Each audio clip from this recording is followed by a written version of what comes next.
Welcome to Your College Bound Kid, a podcast for parents, college counselors, students, and anyone who wants a weekly deep dive into the world of college admissions. Hi, I'm Susan, and I'm a college counselor and have read applications for a small liberal arts college and 2 research universities. My twins are recent college graduates. I'm Lisa, and I'm a clinical psychologist and college counselor. I have a daughter in college, a daughter in high school, and a son in middle school. After 30 years in Chicago, we recently moved to North Carolina. My name is Mark. I'm a college coach in Atlanta and the parent of 2 daughters. Karis, a graduate of Davidson College, and she is the founder of the Spanish tutoring company, SpanishHelpToday.com. And Joy is a wellness coach at Keenan Flagler Business School, University of North Carolina, Chapel Hill. And I'm so blessed to be able to work alongside both my beautiful daughters at School Match for You, a college counseling firm that I founded in 2010. This week in the news, you get a triple header, 3 interviews. You will hear from 5 students, all aspiring attorneys, who will ask 2 partners of 2 law firms any questions they have of what is it really like being an attorney. Then you get to meet Dr. Sarah Sled, who will share her journey from Berkeley to a PhD at MIT to working for 4 of the leading tech companies in the country to a career in college counseling. And then we flip the switch and we talk about our brand new Your College Bound Kids survey we're super excited about, and we want you to participate. And then finally, we close where Susan will join me, and we interview one of the legends in the profession, Bob Massa. We'll cover a range of topics, mostly focusing on these admission audits that he does with admission officers across the country and what we can learn from his admission audits. And now this week's interview with a special guest.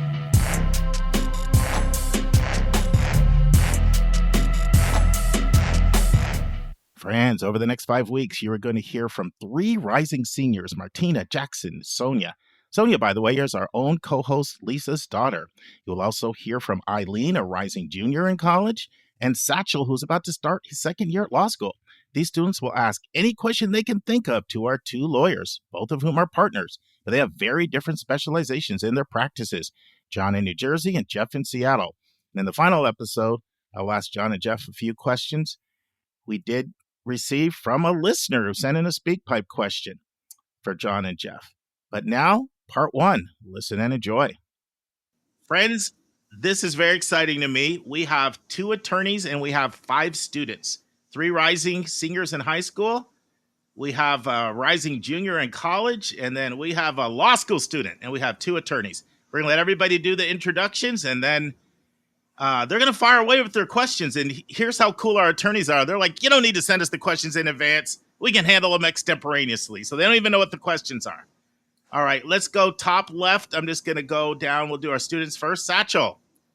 Hi, I'm Satchel, currently a rising 2L at Boston University School of Law. Right now I'm in Portland, Maine, working for the U.S. Court of Appeals for the First Circuit. So glad to be here. Awesome. I think I'm going to go in order from oldest to youngest. So next, Eileen. Hi, my name is Eileen. I'm a rising junior at the University of Redlands. And yeah, I'm very excited and happy to be here. Thank you for having me. All right, last 2 hometowns. Come on, don't be throwing shade at the ATL. Come on there, Satchel and Eileen. Satchel, where are you from? From Covington, Georgia, 30 minutes outside of Atlanta. Eileen? I'm from Jonesboro, Georgia. It's about, 45 minutes away from Atlanta. All right, we'll go top left corner down. Sonia. Hi, I'm Sonia. I'm a rising senior at Durham Academy, and I'm from Chicago, but right now I'm in Chapel Hill. North Carolina. Yep. All right, Jackson. Hi, I'm Jackson. I'm a rising senior at the Urban Assembly School for Law and Justice. I'm originally from Texas, but I currently live in New York. And Martina. Hi, yes. My name is Martina Becerril. I'm going to be a rising senior. I go to Reiner High School, which is like the outskirts of Pennsylvania. And well, I'm here because I'm very interested in pursuing law. And for my major, I'm thinking going into international relations. All right, and our two esteemed attorneys, Jonathan. Sure, thanks, Mark. Hi, everyone. Jonathan Wishnia. I chair Lowenstein Sandler's mortgage and structured finance practice. Within the firm, I'm on the firm's executive board. I am the hiring partner of the firm, and I'm currently co-chairing strategic planning as well. The firm is about 400 lawyers in 5 offices across the country: New York, New Jersey, DC, Palo Alto, and just outside of Salt Lake City. I grew up in New Jersey, went to college at the University of Wisconsin.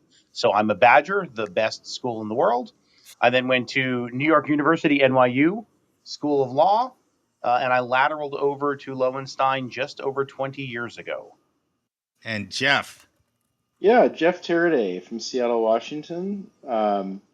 Went to college at Washington University in St. Louis, went to law school back at Seattle University, and after working in a couple of different firms, I decided to start my own firm, and so ultimately founded what's called Lighthouse Law Group, which is a firm in the Washington state that represents cities primarily, and I can talk more about that later.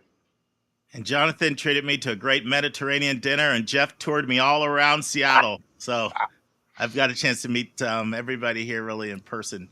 Okay, we're going to fire away with our questions. So first come, first serve. Who's got a first question for our attorneys? Go ahead, Martina, and then Martina, then Jackson. So my first question was for all of you. What did you study during your undergraduate education, and why did you choose that specific major? Go ahead, Jonathan. Okay, I'll go first. My undergraduate degree was a BBA, so a Bachelor of Business Administration, a very unusual degree. I double majored in finance and risk management, and I got a specialization in international business. I majored in that because I was interested in it, simply. When we'll get to law school, we'll probably talk about classes there as well. I took classes in law school like I did in college. They were of interest to me. They were not to check a box or because someone said you should do this. It was intellectually interesting, so I pursued it. I would second that part about the take classes that are interesting. I studied philosophy. I was a philosophy major, poli-sci minor.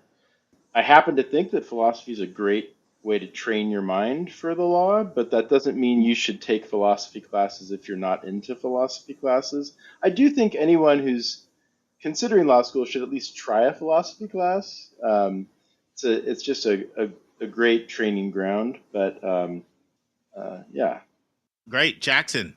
So, Jonathan, I was reading through your bio and scrolling through all your achievements and responsibilities, and I just got to ask, how do you keep a level head with so much responsibility, especially during pro bono work when what you do could impact so many lives? That feels like a setup question of some No, it feels like he's trying to get a job offer 4 years in advance. That is it. Well, yeah, we may talk about the hiring process. That may be a next year thing at this point in time, the speed at which larger firms are hiring. So in terms of the pro bono work that we do, it's actually incredibly similar to the work we do for paying clients in the context of the work we do, which is in the housing space. We are working on acquisition and financing vehicles and structures that would be no different if the target was a traditional pecuniary interest versus what we do for these pro bono clients, which are focused on low to moderate income families and underserved areas to try to help really redesign some of those locales in a way that helps entire neighborhoods, even if you change home ownership of 1 or 2 homes in a given area. So the answer is, I do it because it's interesting. I do it because I really enjoy working with the clients that we're working with. And it comes with the benefit of, yes, it helps thousands and thousands of people, but you don't focus on that. You focus on the task at hand, and you hope that the result is what it ends up being. So a couple of things. I want to ask Jonathan a question. So originally I was just going to do this with Jonathan, and then I thought, Matt, why don't I throw in another attorney? Just different perspective. And to be perfectly honest, I wanted West Coast representation. So we got Jeff here from Seattle, and we have Eileen from San Bernardino area. But I gave John a bunch of different attorneys. Because first thing he said is, what type of law do they practice? So I gave him a bunch of different attorneys who I knew. And right away, he's like, Jeff's your guy, book him. So my question is, what was the perspective that you felt Jeff could bring that might be a little different than the perspective that you have, John? So first, I don't think I said book him. I said you better get him or something like that. Okay. It was more of a threat than a suggestion. Okay. We practice incredibly different kinds of law in incredibly different ways in terms of the size of our firms, the nature of our clients, our locales in terms of local versus larger national or international in my context and scope. And I thought it'd be really important and valuable to have that insight because there isn't one way to practice law. There aren't 100 ways to practice law. There are probably 10,000 ways. And with the advent of generative AI and where technology is going, that's probably going to go up even more. So when I saw Jeff's bio, I was like, boom, this is exactly the kind of person to bring on. Great. Eileen, then Sonia. Okay. When did y'all start preparing for your career as a lawyer? Like prepping for the LSATs and studying to kind of figure out what kind of law we were going to practice? I took a pretty different path. I took a fairly unconventional path. So I took 5 years off between undergraduate and law school. And during that time, I did a bunch of things that had nothing to do with preparing for law school. I drove a yellow cab for a year in Seattle. I mean, just as an example. So, but it was during that 5 year period that I kind of realized, okay, it's going to be law school. And it wasn't until fairly late in the process that I actually started studying for the LSAT. So, in terms of, sure, the philosophy major prepared me, but I didn't have in my mind that I was definitely going to law school when I was an undergrad. And I went straight through. In retrospect, would I have been more mature and developed had I taken a year or two off? Probably, yeah. I knew in college that I was going to apply for law school. In terms of the question as to training, if my parents were on here, they would say when I was 18 months to 24 months old, people would tell them I talked like a lawyer. So I'm not sure that I was training to be a lawyer so much as I was born one. You can all read into that comment as you see fit. But I studied during college. I can't tell you, I remember exactly when I did my LSAT prep course and when I chose the schools to which I was going to apply, but that was all happening while I was in college. Thank you. Sonia. So what surprised for Jonathan and Jeff? So what surprised you most about being a lawyer? You want me to go first, Jeff? You want to go? What's your pref? Go for it. I'll go. Okay. That in my world and kind of what I've done on the big law side of things, you really have to put in your time and effort early on and get a lot of reps in. That doesn't mean it's always fun. It doesn't mean you always love it. But if you put that time and effort in on the back end, you will find a lot of opportunities and rewards because of it.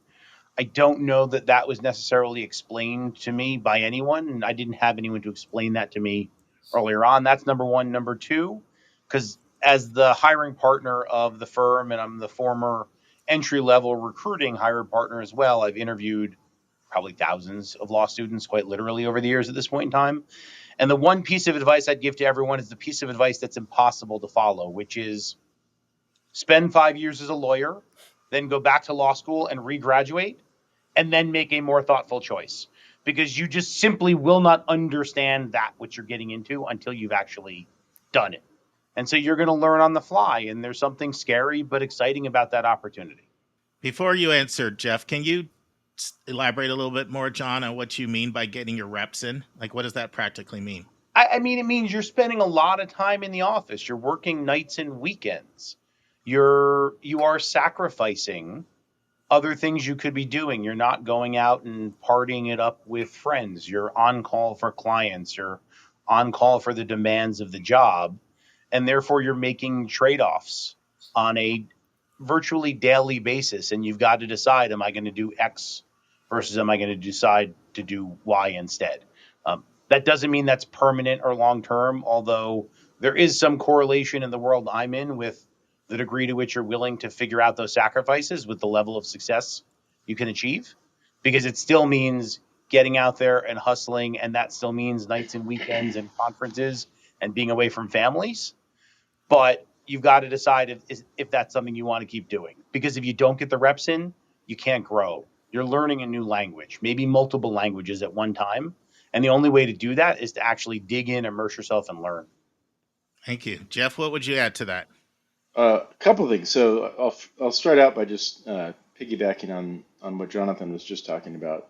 So there are a lot of different ways to practice law, and I've made some choices to go in a very different direction, I guess, in terms of what I wanted out of my career.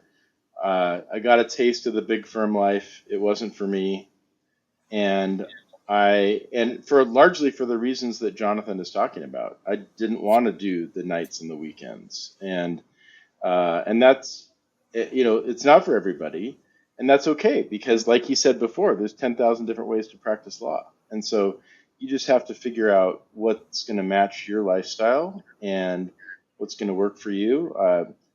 I got to coach my kids' little league games. I got to do a lot of stuff that not all lawyers get to do, and it's because I started my own firm. And when you start your own firm, you get to decide how much you work. And how much you work, it's still directly related to how much you make, but at least there's a connection between who's telling you to work. It's one thing if you are telling yourself to work. It's another thing if the big boss man at the big firm is telling you to do that work. And so that's just something to be aware of as you think about what kind of career you want to have. The other thing that I'll just add, as far as Sonia's original question about what surprised me, I think what surprised me about the law was just how malleable it is. I think I thought I was going to go to law school and just learn all the right answers to everything, and that's just not how it is. The law is incredibly malleable, as those of you who pay attention to Supreme Court cases have probably figured out on your own. But it's just, there just aren't a lot of quote unquote right answers. The law is what you make it. Can I hop onto one thing Jeff said there as well?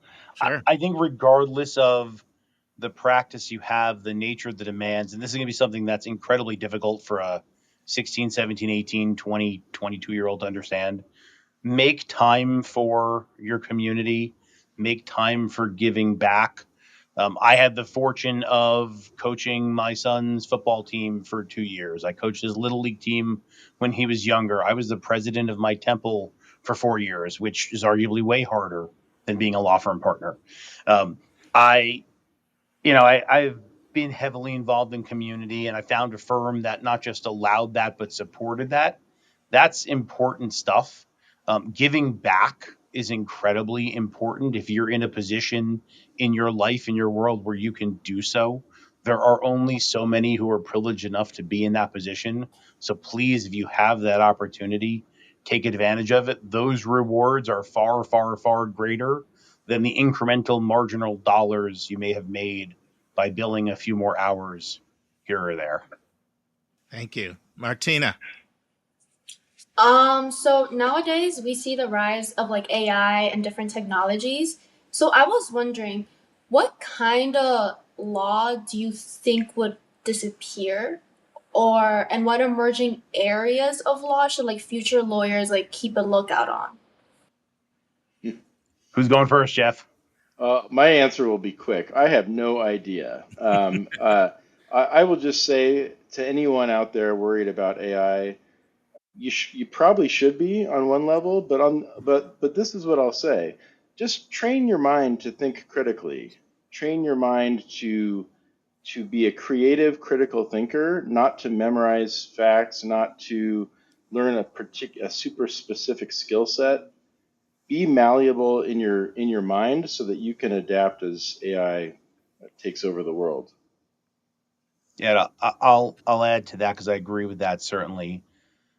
Technology is constantly evolving, sometimes faster than it has in the past, sometimes slower than it has in the past. We're at an incredibly fast, quickly developing time, which is scary, as noted, but it's also a huge opportunity because, Martina, in part, I think you're going to find there are practices that are replaced in larger part by AI. But to Jeff's point, it's really hard to know what those are going to be. It's really difficult. What I can say is if I was an 18-year-old right now and my daughter just graduated high school and my son's going to 10th grade, so they're there, right? The key is what Jeff said, learn to think, be creative, be curious, learn to use the tools around you in a way that is intellectually interesting. If you do those things, the job, the work, that will follow. It's just that simple. Jackson. Okay, so I want to dig a little bit more into AI, especially with the hiring process. Given that right now, especially for you, Jonathan, and you, Jeff, how invested you are in the hiring process at your firms, what do entry-level positions that can be like replaced with AI look like for future lawyers? Like, what does that mean for people's careers? Go ahead, Jonathan. Okay. See, and I'm guessing my answer is probably very different from Jeff's now, given the nature of the practice here in particular. I mean, we tend to have 20 to 30 incoming first-year associates in a given year. Don't quote me on the number, but it's close enough, give or take in that range. There are certain things that junior associates and or paralegals or other paraprofessionals would be absolutely essential to do historically. That might be initial reviews of old documents to find issues, comparisons of 10, 20, 30, 40 similar-ish agreements for differences in there.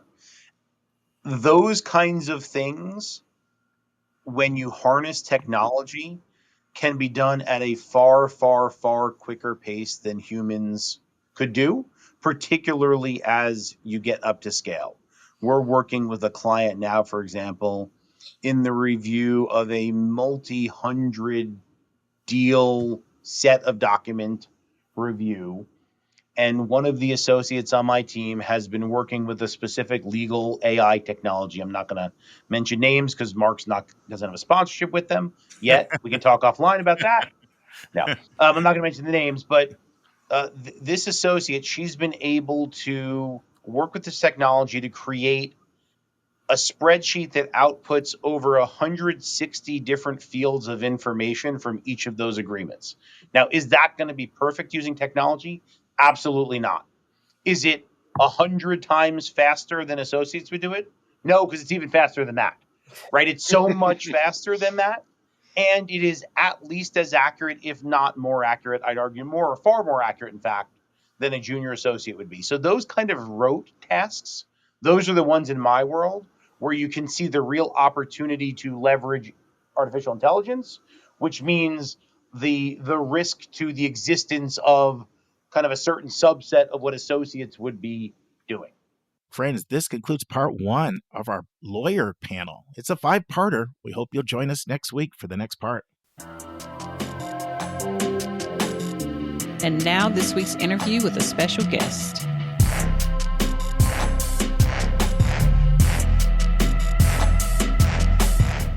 Friends, the interview you're about to hear with Dr. Sarah Sled totally developed organically.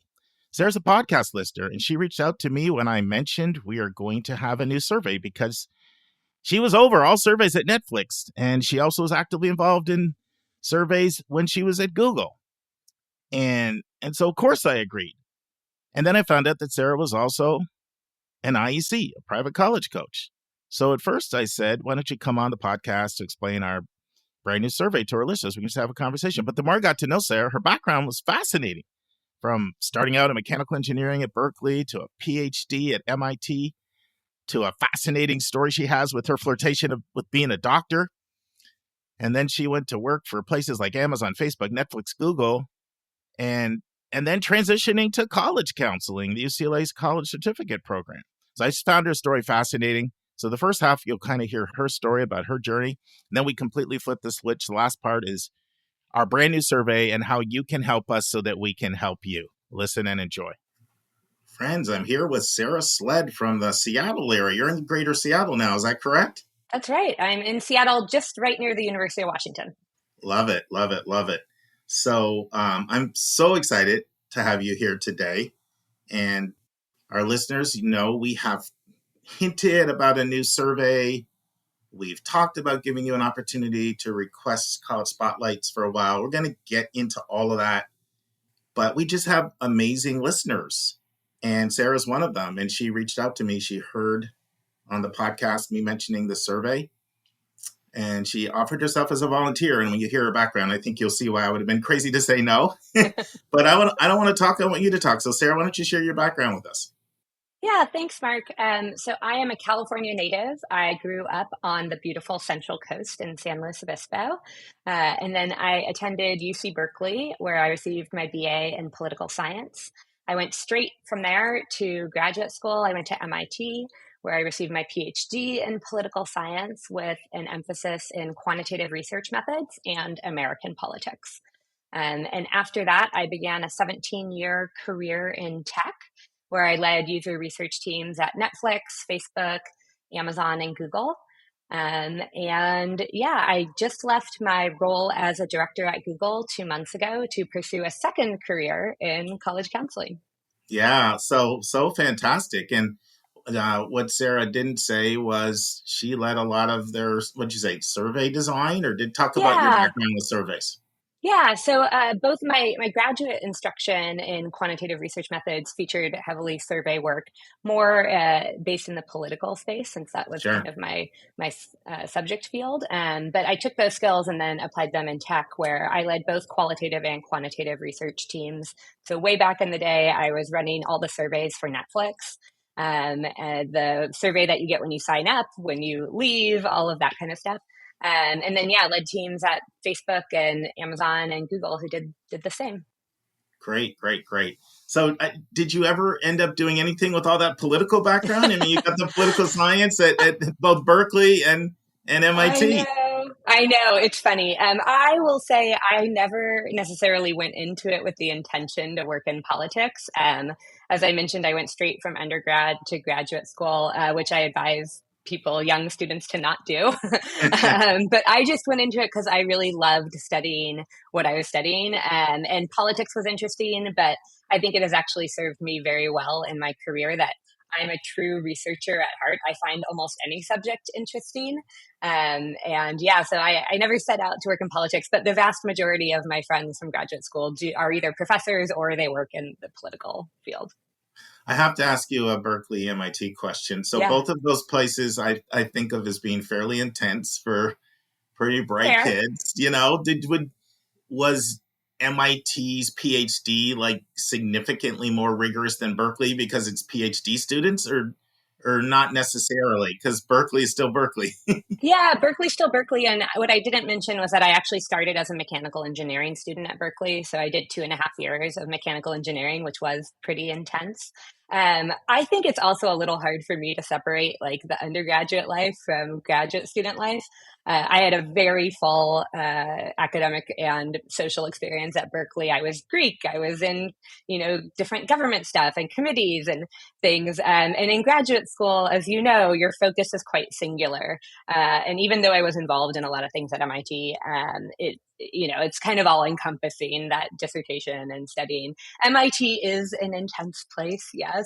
Though I think one of the things I loved about it is that a lot of students really find their people there. And I definitely had a wonderful cohort of students around me who made all the difference in having a successful grad school experience. But yes, it is the most intellectually stimulated I've ever been. But also, definitely some periods of high stress too. So how did you go from sort of a lot of those, companies on the West Coast, Silicon Valley, Seattle, the Amazons, the Netflixes and Facebook, all those companies. How did you go from there to thinking, I think I may want to be a college counselor? Walk us through that. Yeah, so college counseling and college admissions has really been kind of a through line in my life.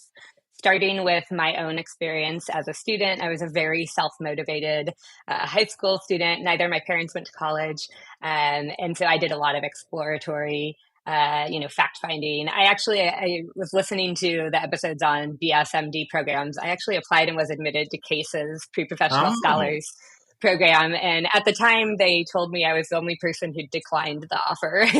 I have to stop right now. Do you know how hard it is to get into that program? It's like, you are not a joke. You are a heavyweight. I It's don't so think hard to get in. I don't think I fully appreciated it at the time, but I did have to fly out as a 17-year-old and Yeah, interview with like the dean of the medical school. yeah. I can picture the interview perfectly. Wow. Um, but yes, that was not my path. It still worked out okay. Yeah.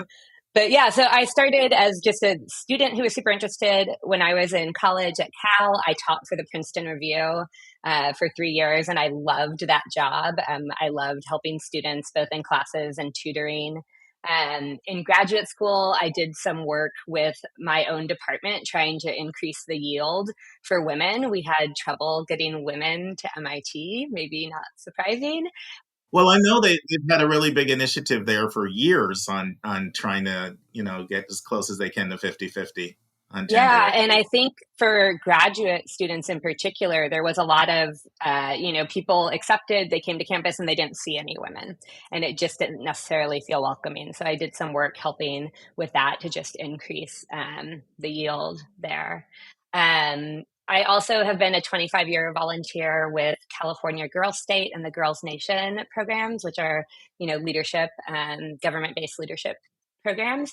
And through that process for the last 25 years, every year I meet young women who are such high potential and they just don't have the support or resources in the college admissions process. So they often go to under-resourced schools. They may be first gen. And so I volunteered over the years to just kind of give some counsel and to help them in the process. And that really impacted on me how important this work is, that you can really change the course of someone's life by helping them go to college and find the right college for them. So that was really kind of the impetus. More recently, I've been an alumni interviewer for MIT for the last 3 admission cycles, which has been really fun and interesting to see a little bit. The admissions office kind of shares a little bit of information with us as interviewers. And then I also just completed the coursework for the UCLA certificate in college counseling, which has also been a really useful experience. Awesome. I have to ask you a question. Have you ever interviewed somebody that got in? Yes, I You actually have? have. I have had 2 students now, Oh my which goodness. is actually, I know from talking with the other, they send us, MIT, not surprising, loves data. They send us a lot of data back as interviewers. And I am above the average to have 2 students out of, I've had 30 plus interviews I've done, but I had 2 Wow. students get admitted. I asked that because I worked with 2 families where the one parents were, and both moms actually were MIT alum, and one quit after 8 years of getting nobody in. She's like, "Why am I doing this?" Yep. And the other one I just talked to recently, she was so excited she had got one in, but she got one in this last cycle, so now she has 2, but more than 3 years, like double. I Yeah. think she has maybe 11 years. So Yeah, yeah. I've heard the same from other interviewers who stopped because they just felt like it wasn't. I don't know. I really enjoy talking and meeting the students and also giving them a good experience too, about, learning more and just having interview experience, which is something that students don't always get. So when you were in the UCLA program, like, did you kind of go into that, let me test the waters and see if I really want to do it? Or do you think you went in knowing that you were going to like it, Yeah, exactly. I went into it saying, let's see if this really is something that I want to devote a ton of time and energy. And I enjoy learning the nitty gritty about all the different topics, not just the stuff that I find personally interesting. So that was kind of my intent at first. I just signed up for the introductory class. They have kind of a survey class as the first one. And then I ended up going through. I did do it while I was still working full time in tech. So it took me the last 2 years to complete the 8 courses.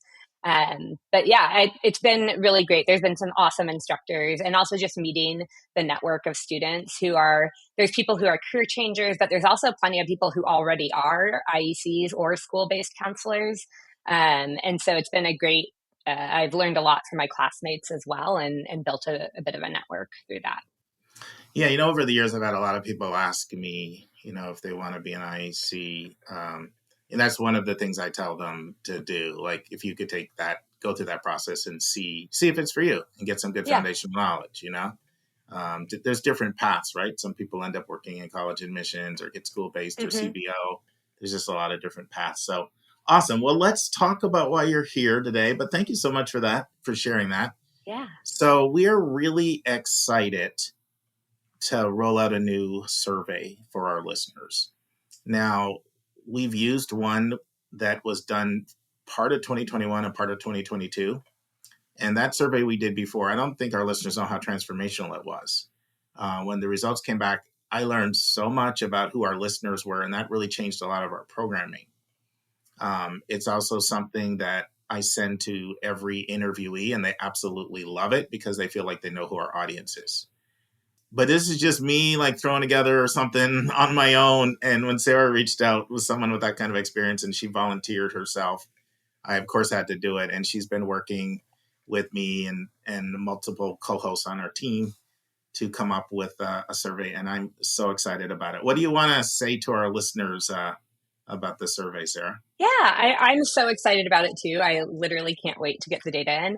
I think listeners should know exactly what you just said, which is what's the goal of the survey. It's really to help inform you and the team about what kind of content, to help inform the speakers and guests who come on the show about who they are speaking to, so they can really customize and tailor their message to the needs of the listeners. And so that's why we're asking a bunch of information. The survey is anonymous. I want people to know when you take it, you'll see that we do not ask for email. We do not ask name anywhere. And that's because we want people to feel, comfortable being really honest and giving even the hard feedback maybe, so that we can improve things, right? There's a portion of the survey that people will see where we collect demographic information. And sometimes people ask, like, why are we collecting something like age or ethnicity or income, which may feel a little bit sensitive. And the reason we do that is that, again, it gives a holistic picture of who the audience is. So if, when we're asking about income, getting that data back could really help tailor content around, affording college and financial aid. So there's a purpose to every question. As you know, you and I went through question by question, and there's a purpose and a goal for each question about how we can use that data.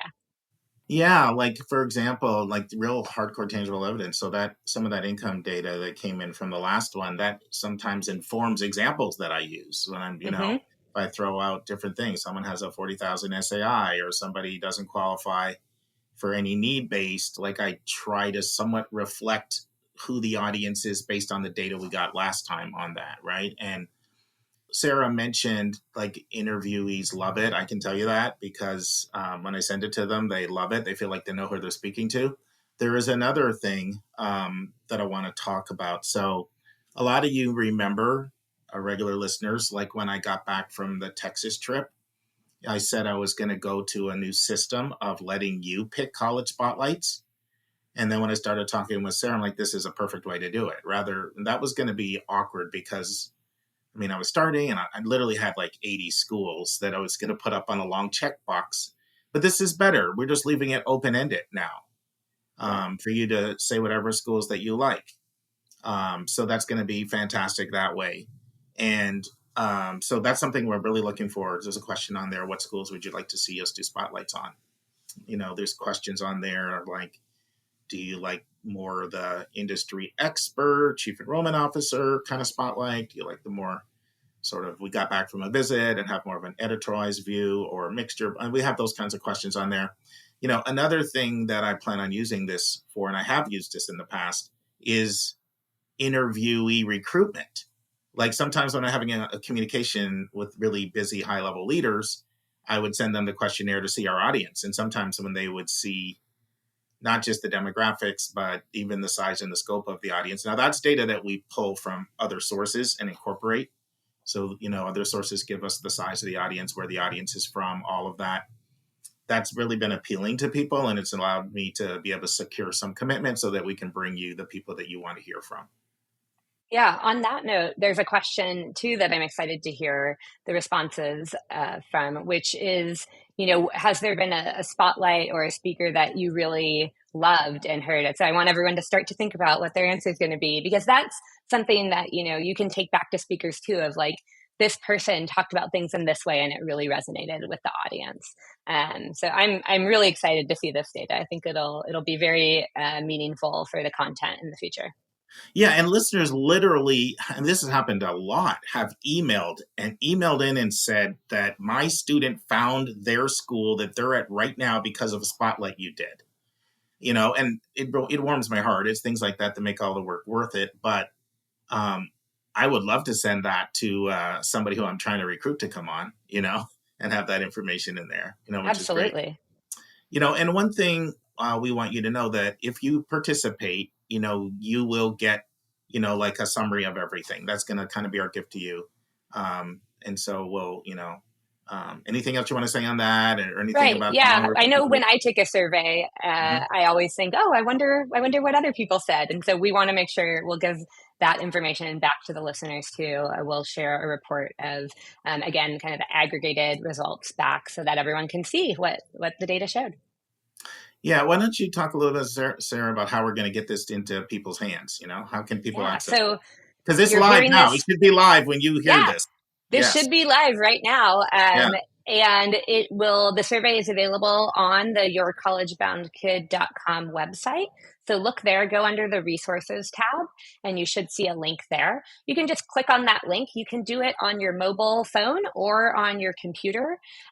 It'll open up the window, and it should take about 10 minutes to complete, so not too long.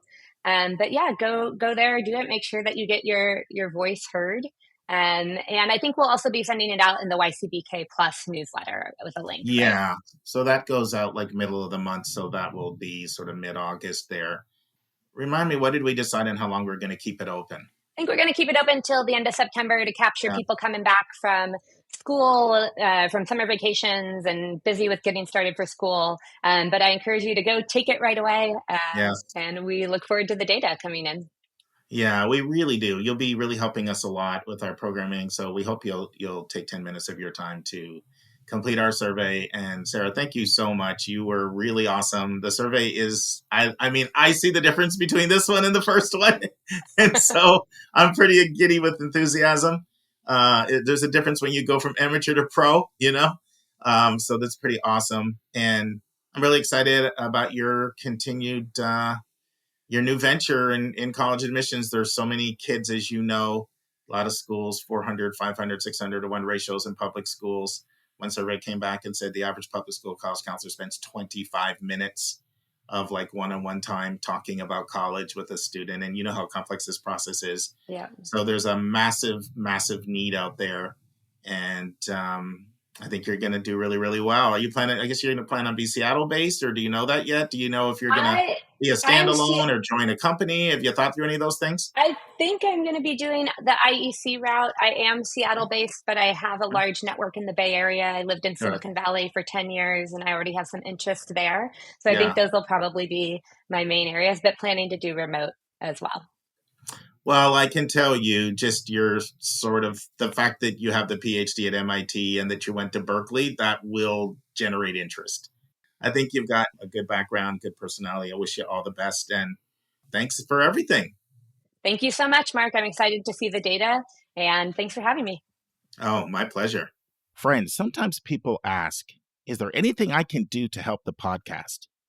The answer is yes. I'm reminded of a former colleague I had when I worked at KIPP who was from South Carolina. She had all these South Carolina phrases she used to use, but the one that always stuck with me was this: closed mouths don't get fed.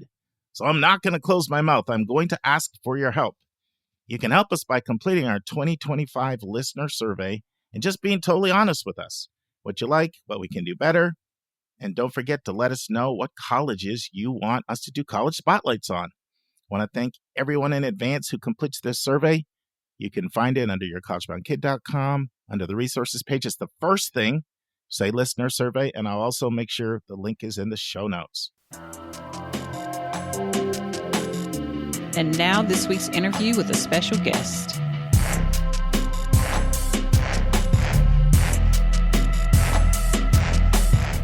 Friends, we've had a lot of giants in the profession on our podcast. I can think of many people with 40 plus years experiences. I won't list them all over the years. The Arlene Cashes and just so many different people. But I'll put Bob Massa and his experience and his stature in the profession up with anyone. He's got over 50 years experience in admissions. And so in part one, Bob gives his backstory from Colgate to Union to Johns Hopkins to Dickinson to Drew to Lafayette to starting his own consulting company. And Susan joins me on this interview. Susan and Bob go back 40 years. Susan talks about Bob and how he's been a mentor to her over the years. Bob talks about his new consulting company and the admission audits that they do. And he lets us know, how they help colleges with funnel management and developing a recruitment plan. And then Bob talks about the relationships between the admission office and the marketing department. And Bob and Susan discuss the use of direct mail to recruit students. Bob shares what he's learned about marketing. Bob shares what he's learned about faculty. And Bob closes with a powerful analogy about Louisiana and how Louisiana relates to admissions that you have to hear. It's a 5-parter. It went close to 2 hours. I think you're going to really enjoy it. Listen and enjoy. Friends, you're in for a real education and treat. We're with one of the giants in the profession, Bob Massa and Susan Tree. Hi, Bob. Hi, Susan. Hey, Mark. How you doing? Hi, Mark. Good to be here. So Bob and Susan go back 40 years. Bob said, I'll accept this interview on one condition. You allow me to have a good catch up with Susan first. So we've just had a nice little half an hour debrief and get caught up with each other, which is great. Bob, why don't you start by giving us your backstory?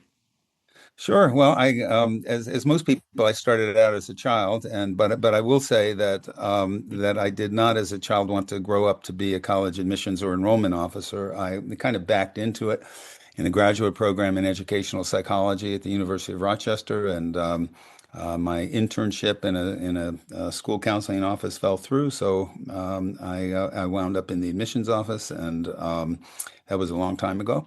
And from there, I worked in both admissions and financial aid at Colgate University. I had about an 8-year stint at Union College in New York. Was very fortunate in the late 1980s to become the Dean of Admissions and Enrollment at Johns Hopkins University, and did that for 10 years. I went up to Dickinson College in Carlisle, Pennsylvania, a great small liberal arts college, as their vice president for enrollment. Then took early retirement from there and went to Lafayette College, my son's alma mater, to be their first vice president for marketing and communications, and ended my career with a 4-year stint at Drew University in Madison, New Jersey. And that was 6 years ago. I retired at that point in 2019, just before COVID. That was a very good move on my part. And in 2020, my good colleague Bill Conley, who succeeded me at Johns Hopkins and then went on to be the vice president at Bucknell, he and I started a small consulting firm called Enrollment Intelligence Now, where we work with colleges and universities on various aspects of enrollment management, including auditing admissions processes and procedures, integration with financial aid and with marketing. We also advise college presidents on enrollment issues and work with new vice presidents and deans to mentor and coach them with the understanding that they know admissions and enrollment well, but they may be green in terms of being institutional leaders. So, and that's been fun to do for the last 5 years. I try to remain active, and so far so good. Well, Bob, I've admired your work from afar. I first started really following you at Dickinson, and then on to your work at Drew. Read every article you could write. And Susan and I both attended your session in NACAC at LA. We're like, we got to sit at the feet of Bob and see what we can learn. Yeah. Thanks, Mark. My children will be very happy to hear that. So before we get more into what Bob's doing now, which is fascinating, Susan, what any word you want to say about Bob? What stands out to you about Bob and your 40 years of knowing him? Well, Mark, you summarized it well. And Bob, I loved listening to your, kind of your professional resume, which doesn't say the invaluable mentor that you've been to so many of us in the profession who have, walked the college admissions, school counseling journey, and always looking for people just ahead of us who still manage to have high-minded values and deep care for the people who worked for them and who worked around them. And I am deeply grateful for your friendship over the years and your advice, and just watching how you've conducted your personal and professional life has meant a lot to me. And this is a thrill for me to be part of this conversation. Well, thank you, Susan. And I just will say, as a college admissions professional for all those years, you get to meet and get to know many college counselors on the secondary school side. And this is going to sound like a mutual admiration society, but you stand out at the top, Susan. Thank you. And it's if I've been a mentor to you, you've been a mentor to me as well. Awesome.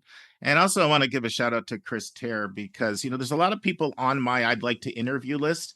You don't know this, Bob, but you've been on that list for about 7 years. But when somebody says, hey, how come you haven't interviewed someone, which is what Chris said, how come you haven't interviewed Bob Massa? Let me connect you. So thanks to Chris for connecting all of us. Good. So why don't you, Bob, talk about what you're doing now? Because it's fascinating, and I think it'll provide the bulk of our follow-up questions. So why don't you share the work that you're doing now? Well, I think the first thing that I would say is that our work is we get our work mostly through word of mouth. We don't do advertising. We're not in this, to make a killing financially at all. Both Bill and I want to remain active professionally. And when we're referred to a college or a university by someone who we've known or who we've worked with or for before, we take it seriously. So we work with just one institution at a time. Most of the work that we've done in the last 5 years has been what I would call audits. So basically what we do is at the request either of the president or the dean or vice president for enrollment, we go in and we assess things like their organizational structure. Are they organized in admissions in an optimal way, in an efficient way to achieve their enrollment goals? Are their processes solid? Is their technology up to date? Is the relationship between the admissions office and the financial aid office, which is really critical, is that strong and healthy? Is there a symbiotic relationship there? And the same is true with marketing and communications. The marketing people at colleges and universities serve not only admissions, but obviously the president and the advancement fundraising arm as well. But my bias would say that there's nothing more important than the relationship between the chief marketing officer and the chief enrollment officer, because you're one of 2,200 four-year colleges and universities, both public and nonprofit private, four-year institutions, and to break through the noise. And parents understand this very well. Their children are getting bombarded with emails. Back in the day, they got bombarded with print materials, and to some degree, they still do. One of my colleagues used to say, "We send you enough print materials that you can heat your house in the winter with it."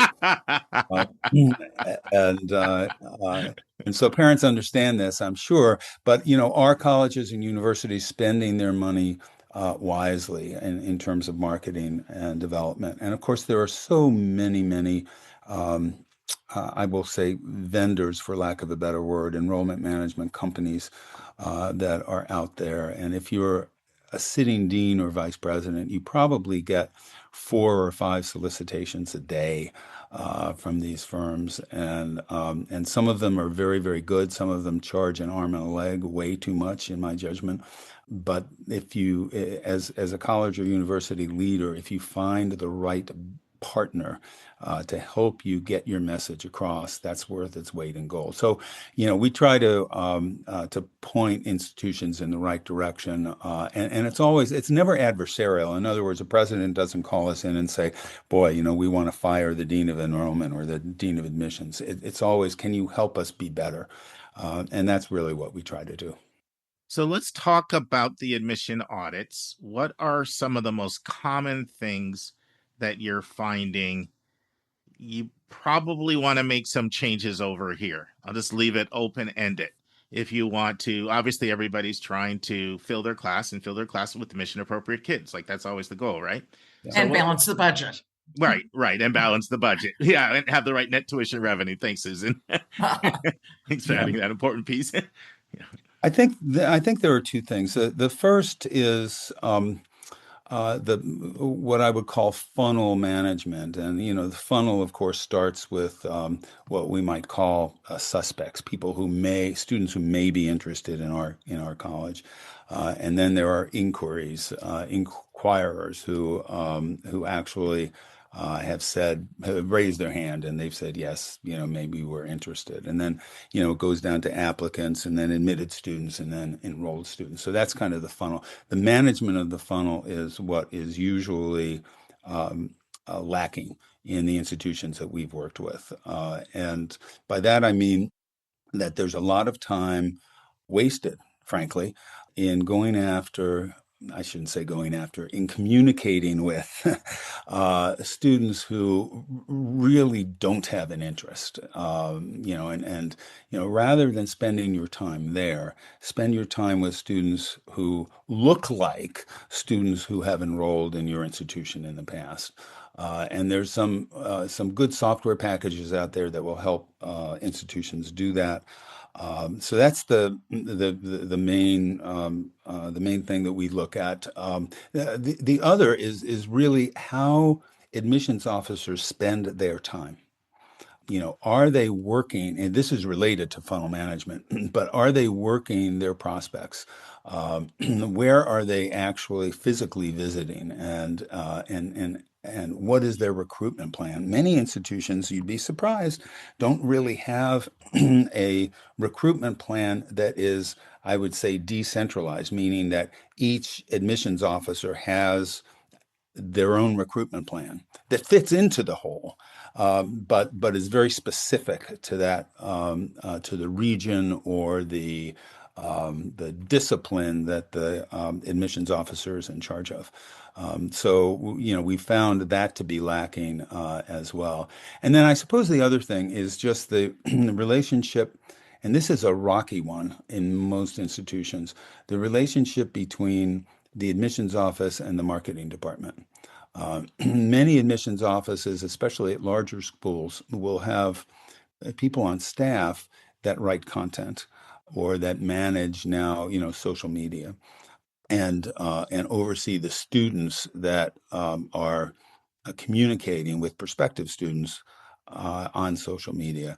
And sometimes that's divorced from the institutional marketing department and they're clashing. One of the things that I've learned about marketing and that institutions really need to understand is that there's not a message for the faculty and a message for the alumni and a message for the parents and a message for the students. It's one message. You have to be talking the same language, whether you're trying to raise money for the college or university or whether you're trying to recruit students. And that's an area that Bill and I have been very focused on when we do our audits. And it has been lacking in many of our clients. Well, and the faculty don't often want to be told much of anything from administration. Well, and that's interesting too, because I think if you're going to be an effective leader, you as an enrollment leader, you have to build alliances with the faculty. I heard a story from one institution whose a vice president for enrollment didn't last very long when he was being grilled by the faculty at a faculty meeting. He kind of snapped and he said, "Look, you teach math and I'll recruit the students." That doesn't work. Yeah. Right.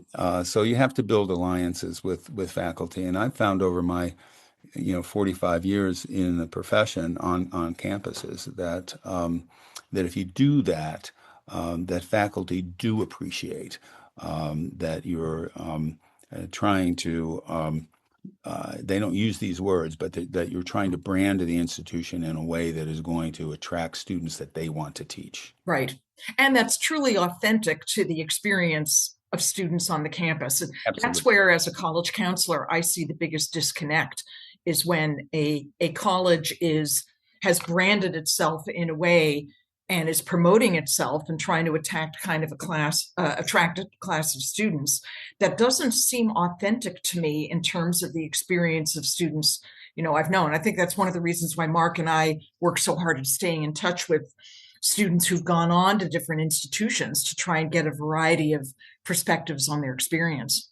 Yeah, and I mean that's very, very clear and an astute observation, Susan, because if we're positioning ourselves as a college as we're small, we're caring, we're going to mentor your son or daughter. We're going to make sure that they have the courses that they need and that they have the internships that they need. And yet, when they go to, I'm going to pick on the registrar for illustration purposes. When they go to the registrar's office, they're shut out of classes, Right. or they can't register until they do this, that, or the other thing. That is not congruent with the brand that we're trying to, with the message, with the promise. Let me put it that way, that we're making to families when we're recruiting them. Hey, Bob, I want to go back to something you said, which was fascinating and not surprising. But one of the areas you feel schools could improve is by spending your time more on, you called them suspects. I'm assuming suspects, prospects are just used interchangeably. Is that correct? Or is there a difference in your mind? Let me first ask that. No, there's a difference. Suspects are just, out there. They're names that you buy. Sure. What I use interchangeably are prospects and inquiries. Right. Right. So, prospects are students who have raised their hand. Inquiries are students who raise their hand. But suspects are just names that you buy of students who have, the grades and the test scores that might put them in range. Sure, through search or whatever. So but you talked about people wasting time on people that they really have such a small percentage chance of yielding. So when I hear that, I think a more sophisticated way of sort of engagement tracking, right? Like, and so there's lots of things that could be, right? It can be, of course, putting more of a priority on someone who did a visit, for personal or virtual or in person, or who attended a fair or came by your school. Or attended a reception, or it can also be the stuff like getting the web prints out, so the web printout of what the web traffic was. Yeah, that's exactly the emails. Yeah. So are you saying you don't see admission officers doing enough of that, or doing it too late, so that they concentrate their time on people that the fish that really is nibbling on the hook, to put it in that way? Yeah, I mean, I think one of the issues here is the available data and how it's used. And so if the data are available, but it's not used to give you actionable insights, then, you might as well not have the data. I think the main issue here for me is that when you have the data and you see that students are moving along, you need to manage that movement. You need to encourage them to go to the next step. If students aren't moving along, or if they were moving at one point and then they've stopped moving along for a good period of time, and I'm not just talking about one student here. I mean, I'm talking about the universe here. If you see students behaving that way, prospective students, prospects behaving that way, and you still are putting resources into trying to recruit them, you're wasting your time and your money because they're Right. telling you by their inaction that they're not interested anymore. Now, might there be a handful of students in that group that really are interested and you have no idea because, they may have something going on in the family? Yes, of course. But I don't mean to put this into the same realm as politics, but it's kind of like, the Democrats spending a lot of time in Louisiana. Mm-hmm. Right. That's a good way of putting it, right? Not going to win the state. You're going to get votes there, but you're not going to win the state. Right. So why spend the time? And I'm talking about national elections now, not local. Right. So that it's kind of the same philosophy there. Yeah, there are going to be some students that you miss, but you're putting an enormous amount of resources into students who, because they've stopped following you, they're not interested. So get the message and cut them out and start working on the kids who are moving along. And if 2 or 3 of them that you've stopped communicating with all of a sudden start communicating, then go right back and get them in. Friends, this concludes part 1 of my interview with Bob Massa and Susan Tree. Hope you join us next week for the final part. Friends, on Monday's episode, Hillary and I continue our conversation of tips for students when it comes to their writing in their application. And then we'll continue on with our interview that we started last week with Peg Keogh, Chief Academic Officer at College Aid Pro, and we're discussing missed opportunities in the FAFSA and the CSS profile. And then we'll have the final part of my interview with Greg Zeiser on helping us to understand Elon University. And friends, remember, just because a college is harder to get into, it doesn't make it a better college for your student. See you on Thursday, friends. And that's our show. A big thank you to you, our listeners, for tuning in this week. If you find this podcast helpful, please follow us and you will get every single episode as soon as they are released. If you want to support our podcast, you can click the share button and send it to your friends and acquaintances. You can say positive things about your college-bound kid on your social media feed. And you can help us stay commercial-free and pay our staff by donating on the yourcollegeboundkid website. You can write a review for us on Apple or Spotify. And if you have a question or a recommendation, just go to speakpipe.com/YCBK, hit the orange button, and speak. We will do our best to get your question in your own voice on an upcoming episode. I am the producer of the podcast, and I live in Metro Atlanta. We have a fantastic team that has over 200 years of admissions and counseling experience. Shout out to our co-hosts, Dr. Lisa Ruff in North Carolina, Susan Tree in Pennsylvania, Vince Garcia in California, Julia Esquivel in Massachusetts, Linda Depker in Missouri, Andy Strickler, the Chief Enrollment Officer at Connecticut College, New London, Connecticut, Hillary Dickman, an Admission Officer at Colorado College in Colorado Springs, and our International Admissions Expert, Kevin Newton in Dallas, Texas. Our sensational sound engineer is Nemanja Motvich. Our amazing music is from Victor Allen Weeks. Marketing designs from Kimberly Bloss. Our reliable webmaster is Stylionis Dimitru. Website updates are done by Joyce Stucker. Our image editor is Vlad Honchar.